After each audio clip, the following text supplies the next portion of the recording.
How's it going, guys? I'm here to review Stephen King's Dreamcatcher, 2003. You be careful. Be careful of what?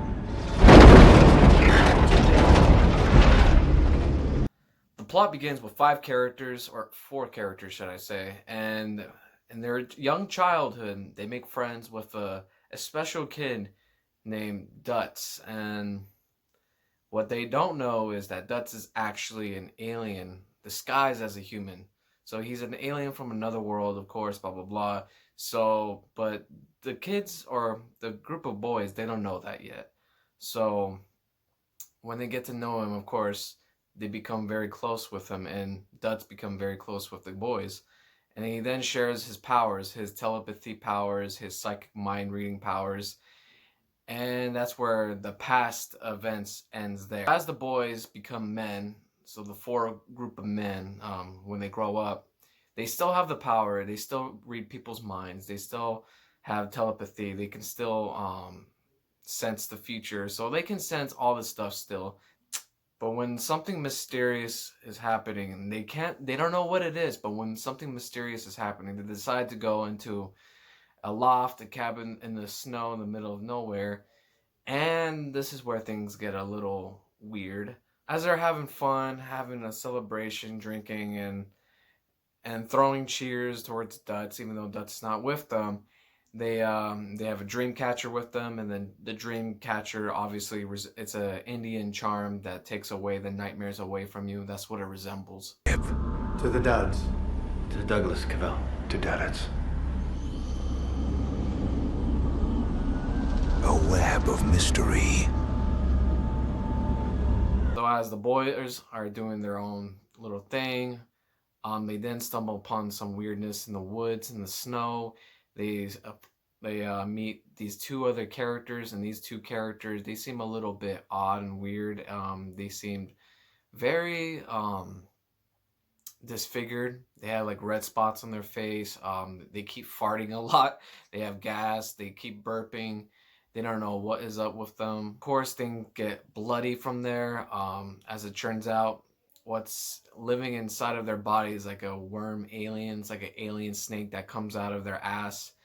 And basically, the alien snakes are part of or belongs to like alien beings, like to their masters.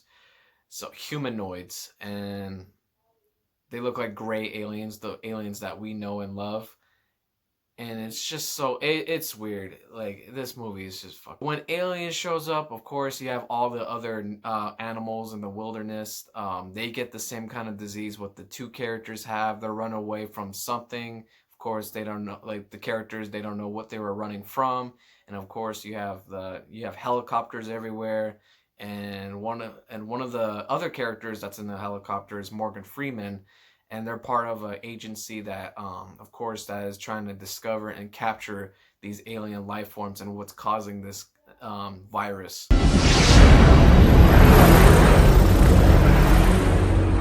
I've quarantined the entire area. Nothing leaves alive. One of the guys gets possessed by an alien, which is really fucking cheesy, and he gets possessed by an alien, while the other friend, or one of the other guys, which is played by Thomas Jane, he is out on his way to stop the government, because the government is trying to, of course, exterminate the people, to kill the people, and the aliens including. So, and of course, the friend that is possessed by the alien, his goal is to spread the virus even more, like, worldwide. So this is all I'm going to say for the plot, because if I say more, I feel like I'm going to spoil the movie. This movie is weird. It started off promising. It started off good. I thought it was gonna be like scary, like type of like thriller mystery in the woods in the cabin while it's snowy. But it turned out to be like a cheesy sci-fi action thriller featuring Morgan Freeman, and it's just, I don't know. It went from 0 to 100. Like, it went from good, like serious, to like very fucking cheesy and kind of corny. There was a part where, like, when I mentioned earlier, when the friend's possessed by the alien, he has like a British accent. He'd be like, "Why are you possessing my body?" Because I can. So we gotta infect the population now, are we? It's like, that's just throwing me off. I didn't know that when aliens possess humans, they have English accents. That's the one thing that's throwing me off in this movie. Even the plot for this movie, I tried making it understandable for you guys, but there's just a lot of stuff that's happening in this movie that's just like...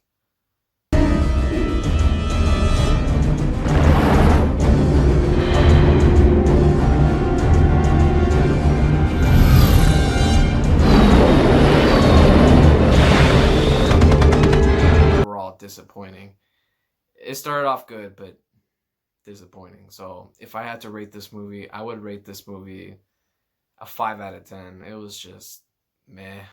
So if you guys like Stephen King horror movies, or if you guys like Stephen King's books, stories by general, I mean, sure, I recommend this movie because it kind of connects to it, because there's a backstory where the boys' hometown, it's set in Derry, Maine, which the same setting and those storylines. So that was my quick review of Dreamcatcher 2003. Overall disappointing. So yeah, I hope you guys enjoyed this review. Please leave a like, leave a comment, and I'll see you guys on the next one.